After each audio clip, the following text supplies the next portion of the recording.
Nick, how you doing? I'm doing good. How about you? Doing pretty well. We're the Intrepid Filmographers. We do a podcast where we cover whole filmographies. It comes out every week over on your favorite podcasting platform. But today we're doing something a little different. We're talking about this thing that's been going on, which is the New York Times is ranking the 100 best movies of the 21st century. I believe as we're recording this, I think the top 20 is coming out tomorrow. They are top 20. But they did have this thing where you could do your own Reader's Choice ballot and sort of like do 10 movies. It's 10 movies, right? Yeah, 10 movies from the 21st century. And a lot of people have been doing it, a lot of people have been sharing it.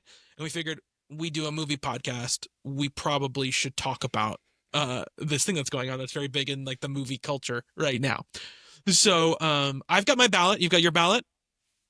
Okay. I really went with like vibes on this. I was like, let me just go through. I took a look at the letterbox list of all the movies I had watched really since 2000, and I just kind of like skimmed through it and was like this one, and then skimmed through it and was like this one, and skimmed through it and was like this one. And I didn't. I tried to grab movies. I tried not to get too like centered in one grouping of years, because I felt that happening at first.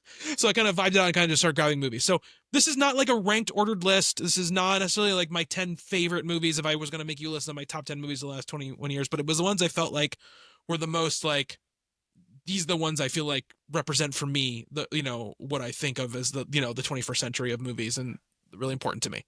I did it kind of the same way. And I also, I was trying to balance like what is good, like what is canon, what is going to last, what are we going to be talking about 100 years from now? And in some sense, we're going to be sure dead in 100 years. So I don't know if I don't think that's going to matter. I don't mean us. I mean collectively, societally, humanity. Trying to predict that as a fool's game. We may not last out this year, but we'll see what happens. But I did want to mention one film it's very near and dear to my heart is Kiss Kiss Bang Bang from 2005.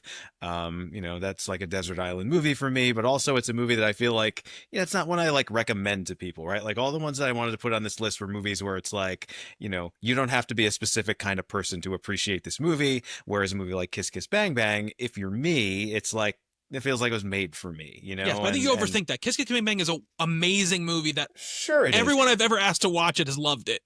Oh, see, I don't feel that way at all. Like, I think a lot of it, like, I wouldn't show that in class, right? I wouldn't, my wife has never seen that movie, because, and she might like it a little bit, but I don't feel like she would have the You don't same have to be a feeling freaking noir freak to like Kiss Kiss Bang Bang. I think it helps a lot. I'm not a noir freak, and I love Kiss Kiss Bang Bang. All right, maybe I'm wrong. Yeah, you're too self-limiting, Nick. And now I'm gonna show it to my wife this week, as you said that. Well, I'm not gonna take that on as responsibility. All right. She's like, wait, is he really gay or? His name is Gay Perry. Okay. So what's the line? Oh man, no, we can't do that right now. This is not a thing about Kiss Kiss Bang Bang. What? I'm gonna cut most of this out. What? No, you're not. What? Yeah, I'm not editing this at all. No, you're not. I'm just putting this up on sound YouTube. Bad. You're gonna leave it in. It's true. I will. You're learning so quickly. What's your earliest movie on this list? Like for what year? 2001. I have a couple from 2001. Okay, I have one from 2001. It's the same movie as me, right? I mean, it's Lord of the Rings: The Fellowship of the Ring. Me too. Okay. A movie that we will be covering soon on this podcast. In a couple of months, probably from when we're recording this, but we're about to record that episode pretty soon. To give you a little sneak behind the curtain. So yeah, Lord of the Rings: Fellowship of the Ring is on there for me. It's my favorite movie of all time, so of course it's going to be on this list for me. Nick, what else do you got from 2001?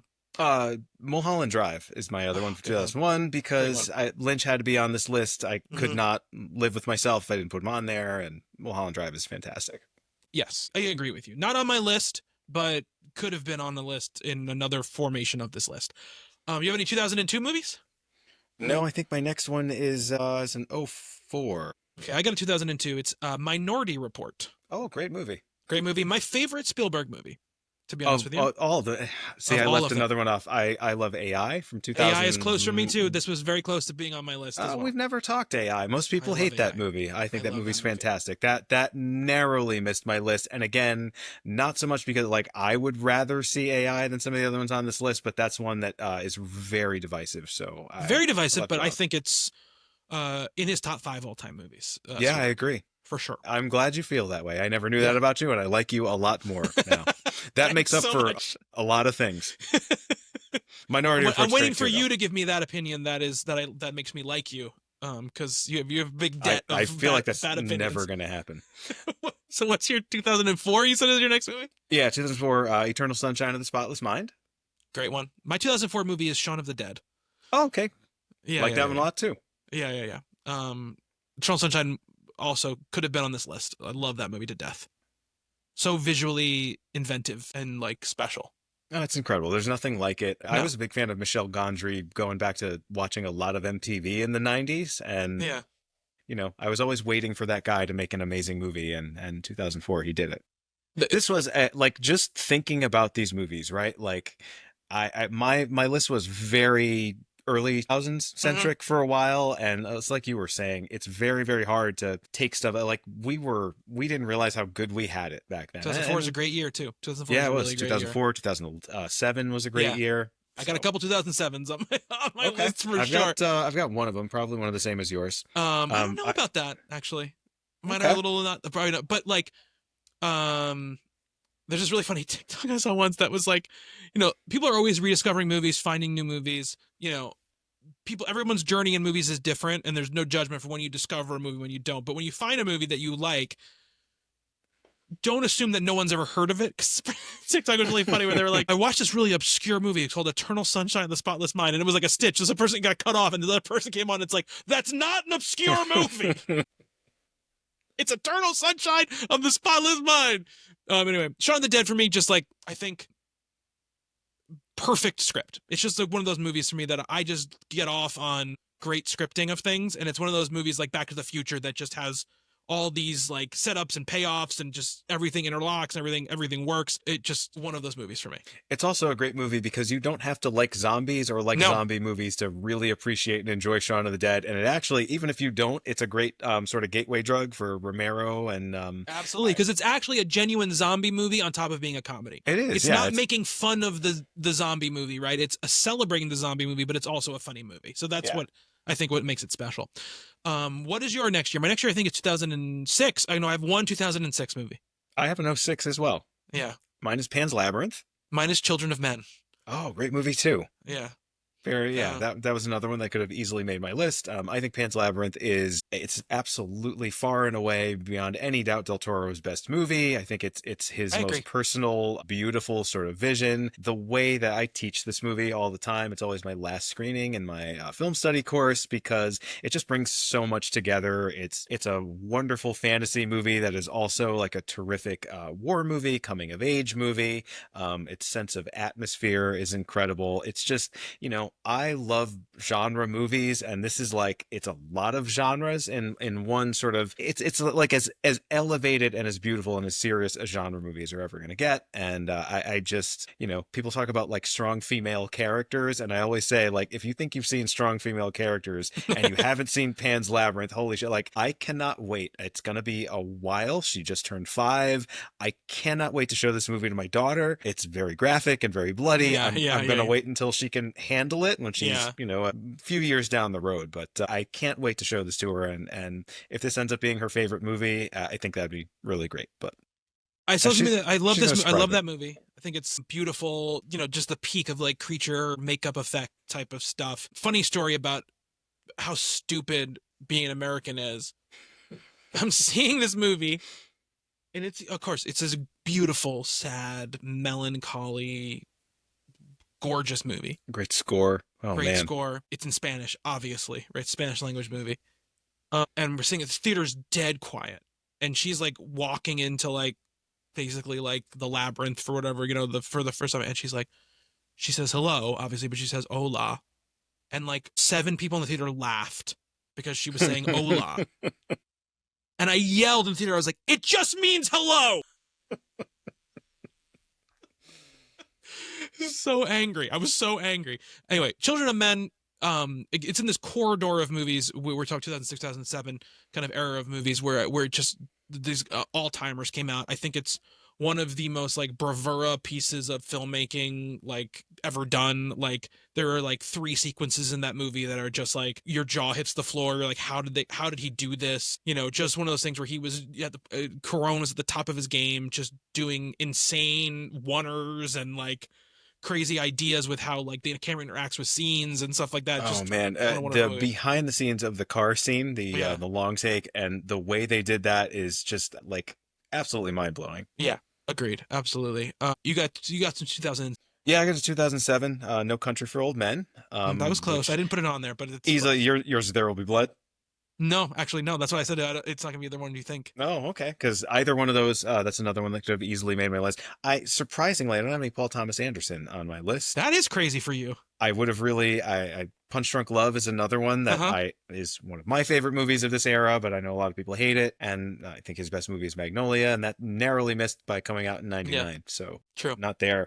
But yeah, No Country for Old Men, because I really wanted to have a Coen Brothers movie on my list, because I think they are just as good as anyone who's ever done the job. And that movie it has both, it has the humor of the Coen brothers that we sort of come to those movies for, and the cleverness and the creativity, but also has this incredible kind of philosophical core about it. Some of my favorite performances of all time, Tommy Lee Jones alone in that movie, I think would make this list. And just, I mean, so much incredible filmmaking stuff. The chase with the dog is just hilarious and fun and wonderful. And obviously, Javier Bardem is great in that. Lee Harrelson, awesome. So yeah, in a year, like 2007 was an insane year. It's a crazy pants year. So many good things. Like, it was almost like you're going to the movies and like you just know this is going to be like a all-time great movie, like almost every week. And I was going to grad school in Manhattan when No Country for Old Men came out, and they had the first, like, when it's on like 2 screens or whatever, one of the screens was it was at Lincoln Square, and like that like gorgeous old style looking theater has like balconies and like everything in it. The theater was completely packed to the brim with people. It was like the first public showing of it, basically. An amazing experience.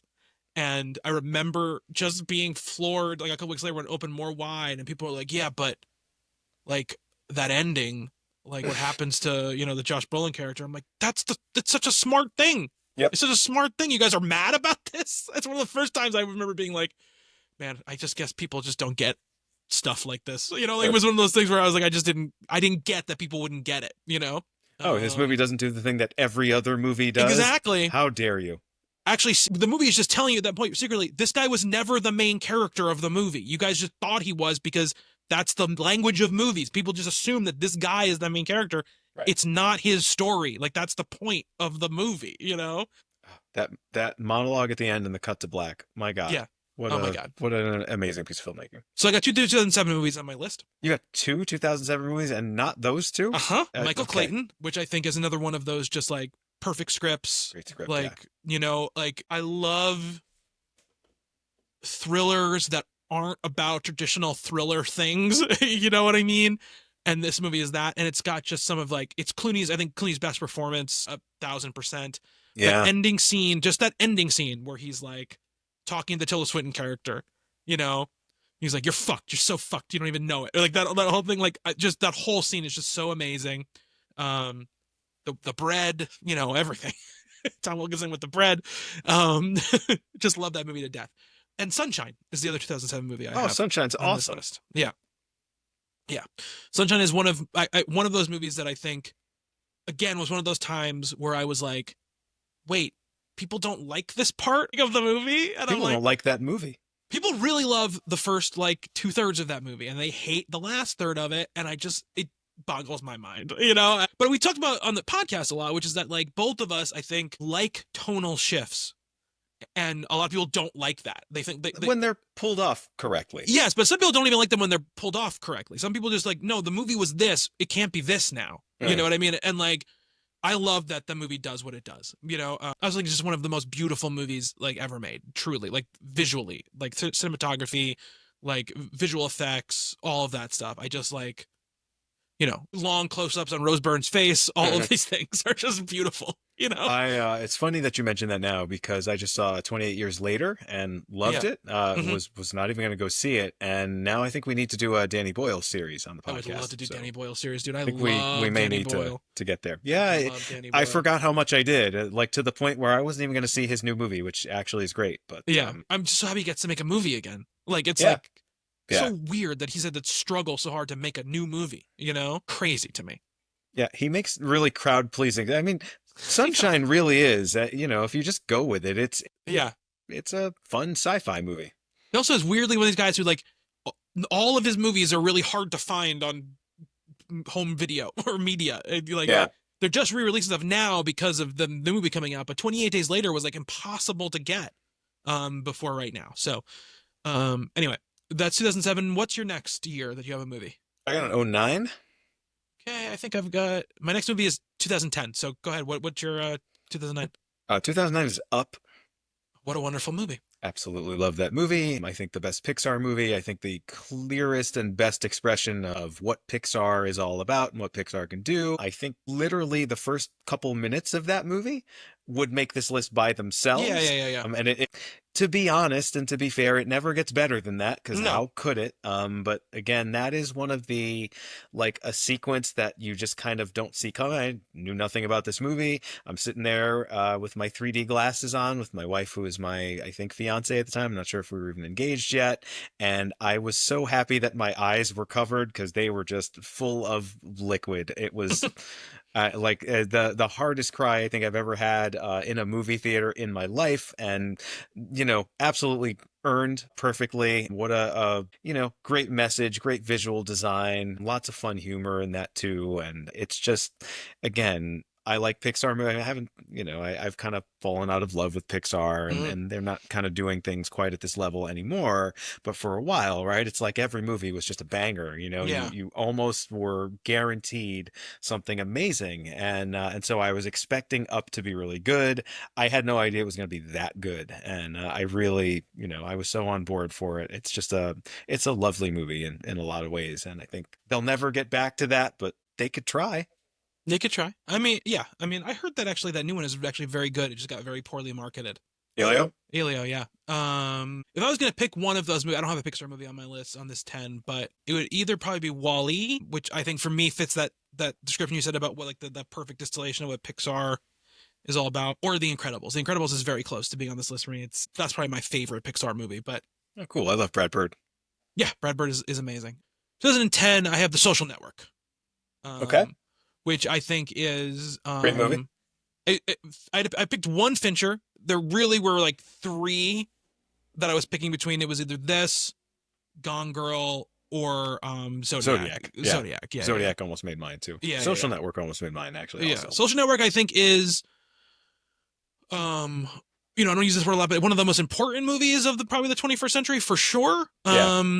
And just this insane meeting of two completely different styles in Sorkin and Fincher, like the most like bald-faced, emotional, almost corny, screenwriter with like the coldest, driest, like most mechanical filmmaker, and them merging together, it was just magic, Yeah. And I think like this is like this little grouping of years is I think Sorkin's like oddly his peak, even though he's had an amazing career. He does Steve Jobs, he does Moneyball.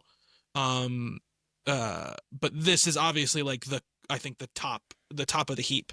Amazing performances. Oh my God, the score is just all-timer score. Like just, it's just one of those scores where it's like the fact that it did win the Oscar, right? I think so, yeah. I think it did win the Oscar. But just one of the all-time best for sure. What is your next? I have another 2010. Okay. It's Inception. Great one. I was close. I don't have any Nolans actually, which is surprising, but that probably would have been the one that I picked if I had picked one. Yeah, I mean, I think it's the best Nolan movie. Yeah. I'm not sure. I'm not even sure if it's the best Nolan movie because Oppenheimer is quite an accomplishment. Yeah, also, true. But Inception to me is just it's a more clever, smarter, and more interesting in some ways movie than Oppenheimer. Oppenheimer, if you distill it down, it is a historical movie. It's a biopic, whereas Inception is like a totally original thing, and it's that if Agreed. you want that sort of clockwork Nolan, plotting and just I love movies that do something interesting conceptually and kind of teach you how to watch them as they go along. So like that is the ultimate example I think of that, and seeing that for the first time and where it goes and what it's trying to do. And also just in addition to all that, incredible cast, incredible action sequences. Yes. just like it's doing so many things that are so fascinating. Special effects are absolutely great. It's the movie that the guy who made Memento for nothing, you give him a big budget, and that's the kind of movie you want him to make with it. And I have hated some stuff he's done since then. I am not the world's biggest Nolan fan, certainly, but that kind of puts him in the pantheon for me. Hated is strong. Yeah, there's one that I literally I'm guessing that movie hate. is definitely Interstellar is the one you're talking about. Probably, No, right? I dislike Interstellar. I hated Tenet. You're crazy, man. You got to rewatch Tenet. I am never doing it. Tenet is so good. I love Tenet. It's fucking crazy, but I love it. Okay. This man crashes an airplane, a real airplane, into the side of a building, dude. My favorite Nolan movie is The Prestige, which is that would have been the one I picked. I love The Prestige, and that was very close to making my list instead of Inception. I think if I had to choose which one to watch right now, it's always The Prestige, but I think Inception's a better movie. Yeah, I mean, it's fine. Both great. Yeah, both great, for sure. With this 2010 you just did? That's what's 10. next for you? I don't have another until 15, so... I have a 14. I'm assuming you have something in between there. Jonathan Glazer's Under the Skin is my... I have never seen that. That's the one you've mentioned so far that I haven't seen. I watched it 2 years ago for the first time ever, and I just absolutely fell in love with it. Like, I just think it is one of these movies that it has so much interesting subtext. Obviously, he's a filmmaker who is constantly playing around with deep themes and trying to communicate them in interesting ways, in a filmmaking style. But one of its greatest things it does is in the casting of Scarlett Johansson, it really plays with the idea of like the difference between the face a person will put on for the world and who they really are and the pain they really feel and all this stuff. And using sort of like her movie star charm ability, converse with this like cold sort of alien, persona, is really quite staggering. But it's just one of these, it just blew me away. Like I was just like, and it's one of the movies where I watched it at the right time. I probably watched it when it came out. I probably would have been kind of dismissive of it. And by the time I watched it, I was just like, this is utter genius, So you're saying it's not too late? Not too late. All right. It's not too late. It's always been on my list. I'll bump it up a little bit. Yeah, it's one of my, obviously, I think one of my favorites. This is a really important, insane movie, and I think like really was what made me open to watching Zone of Interest when it came out a few years ago. And that movie also is like that's on my list too. Pulverizing, but just so fascinating. What have you ever seen his first movie, Sexy Beast? I've never seen Sexy Beast. No. I really, really like Sexy Beast. I own that. It's in my DVD collection somewhere. Under the Skin was the first of his movies that I had seen. I mean, he's only made like 4, right? I think. Yeah, he's one of those sporadic. I've seen Sexy Beast, I've seen Sexy Beast, and that's I think it's Sexy Beast, Birth, Under the Skin, and Zone of Interest. I think are his only movies. It's a nicely self-contained filmography. We might be able to talk about on the show. Maybe that's a lot. That's those heavy movies. They are, sure they are, but I think we can handle them. I think we handle them too. So you had a 15, you said, right? I have a 15. It's Hateful Eight. It's I think one of the best. This is the first one I truly disagree on, but it's okay. Really? Okay. I grew up as a Tarantino fan, always really liked his stuff. And I think that is the best movie that he's made post 2000. Again, You're hurting my heart. I really want to put Kill Bill Volume 1 on this list as well, and also in some sense Kill Bill Volume 2, Once Upon a Time. I think it's his worst movie. Of all of them? Wow. Other than maybe Death Proof. I really like Death Proof too. Hateful Eight to me is just, kind of the ultimate Tarantino movie. It's not my favorite Tarantino movie, but I think it's the one that I come back to the most from the post 2000 period. It feels very much like I was saying, you give Nolan a big budget, he makes Inception, the guy who made Memento. The Hateful Eight feels like, Reservoir Dogs by an older, more, expansive sort of filmmaker. I love the cast. I love the structure. I love that scene that goes nowhere where they go out into the snow with that incredible Ennio Morricone score. It's just, I don't know. It's an aesthetic experience. I think some of the thematic stuff in it is really interesting. The performances in it are great. And it hits all of everything I love about Tarantino is so present and accounted for there. And people say that about Inglourious Bastards. And I love that movie, but I feel like this one does it, I think, in a lot of ways better. So that's probably my hot take for this list. That's definitely the hot take for that one. All right. It's good to have a hot take. It's great to have a hot take. I got at least one more. If I was gonna do post 2000 Tarantino, well, I mean, my post 2000 would be the same as if I did all of them. So it's not like it would be that. But Inglourious Basterds is definitely a favorite Tarantino movie. Okay. But I like both the Kill Bills more for sure. I like Once Upon a Time in Hollywood more. But for me, everything after Inglourious Basterds is sort of like diminishing returns for me. I don't really love any of the movies post Inglourious Basterds. Like I like them, with Hollywood probably being my favorite of the post Inglourious Basterds ones. But I really not a Django guy. Not Django. I like things about Django for sure. I think it's a fun movie, but it just was. It's any movie he made after Inglourious Basterds for me was going to be a really tough expectation follow up. You know what I mean? Fair. Where it's like that. So anyway, that was a 2015. You said, yeah.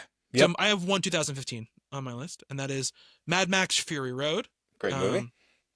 Which I think is, probably the best action movie of the 21st century. If I had to put that label on something, I guess.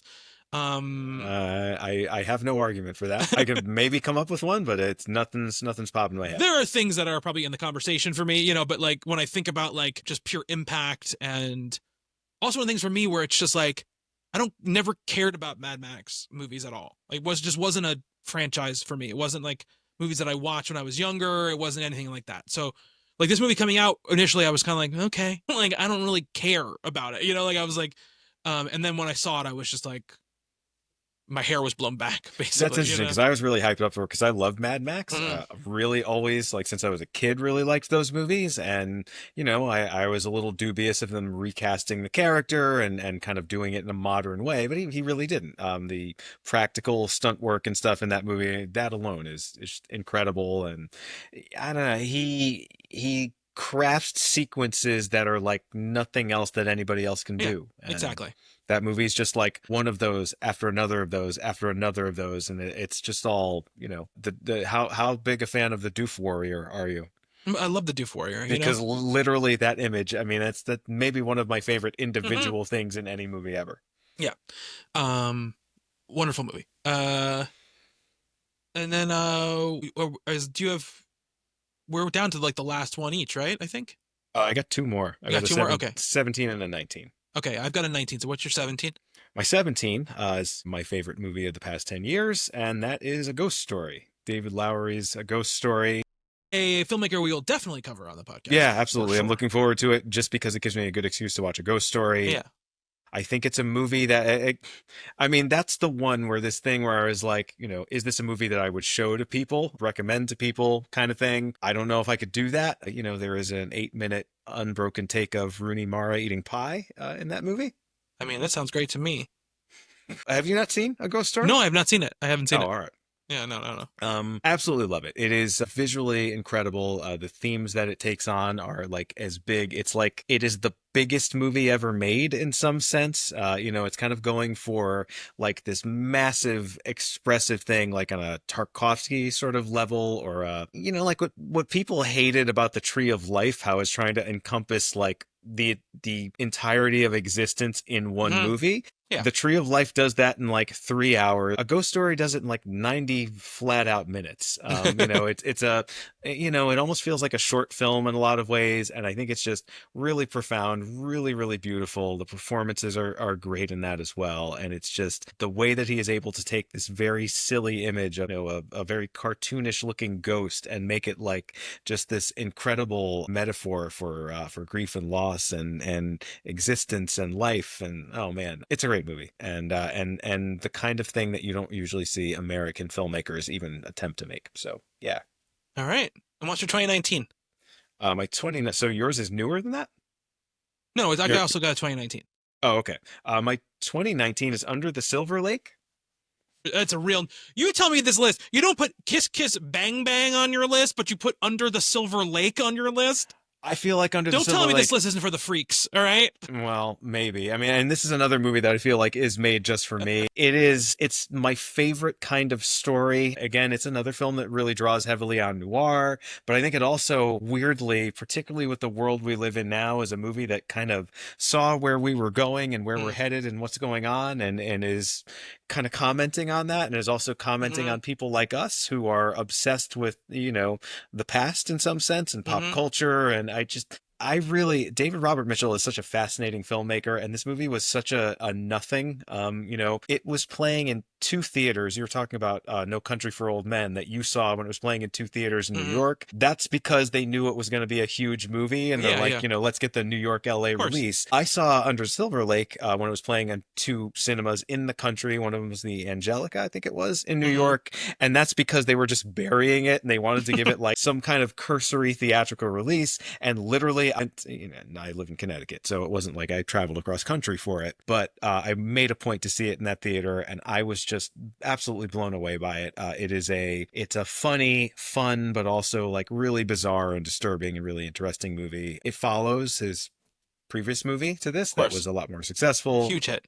That almost made my list as well. So yeah, I'm not even sure what to say about it. Like, I think it helps if you're me, but I think people ought to see it. And I think if it's rediscovered, I have a friend who just happened to see it and was like, have you seen this movie? It's really good. It's like, yeah, it's like one of my favorite movies of all time. So I don't know, maybe there is a life for it beyond that, but however I can cheerlead for it, I'm going to do that. And that's my last one.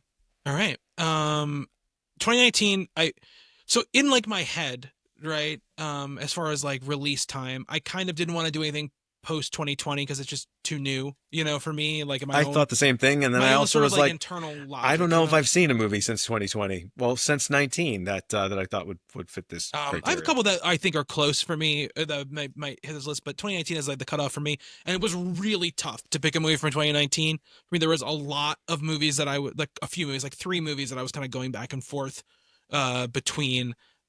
Really, really difficult, hardly. And I think a lot of them the other movie I was really seriously considering, I think, is going to be on like 99% of these lists. So I picked the other one just to do that. What's the one that's not on the list? Parasite. Oh, sure. Yeah. Which I think will be on almost everyone's list. That was pretty close for me too. Yeah, very close for me. Which I think of those one of the rare times you're films. like, Best Picture, the best movie of the year. Yep. By far, best movie of maybe the last 10 years. One of those things where it's just one of those amazing works of. Yeah, I got to apologize to both Park Chan-wook and Bong Joon-ho because they're or Bong Joon-ho because he made Parasite, and Park Chan-wook because all 3 of his Vengeance trilogy, they were like this close as well. So yeah, they know how to make some movies, and they do. They do. Yeah. I'm more of a Bong fan because he's a little bit funnier. Park Chan-wook is like, see, I like Park Chan-wook because he's a little bit darker. Yeah. Yeah. So Little Women is the movie I'm picking from 2019. Okay. Greta Gerwig's Little Women, which I think is a modern classic. Obviously nominated for Best Picture, a movie that was very, very successful, very widely seen. But I truly think is one of those really special movies that is going to hold the test of time. One of the movies that people are putting on 10, 20, 30 years from now. Amazing performances, a smart reinvention of the story structure, almost making it like turning it into like a Nolan-esque type of narrative structure in it, which is not something that is present in the book. The book is very just like linear. It's from, beginning, it's young to slightly older. Obviously it's not a movie. It's not a book about them like getting old, but this really changes that structure in a lot of ways. And just one of those movies too, where it's like, all of these people in a couple of years are going to be the biggest people in the industry, really just a Greta wonderful. Gerwig included. Greta Gerwig. We've got, Saoirse Ronan. We've got Timothée Chalamet. We've got Florence Pugh. It's crazy who's in this movie. Really just a wonderful movie. And like and the one movie I heard really that is like a warm blanket movie. That is a movie that you like, if you're sick on a Saturday, you put this movie on, you'll feel just a little bit better. Obviously there are many, many more movies that could have been on this list from us. I'm sure people will disagree with the movies that are on our list. I would love to hear about the movies that you would all put on your lists. About that. It's a really interesting exercise to make it 10 because you can't even go through like, what's each of my number ones from the last. Yeah, even 15 years. Even if you're and you and I both were like trying to limit it to like one per 2 filmmaker. of the same filmmaker. Yeah. Sure.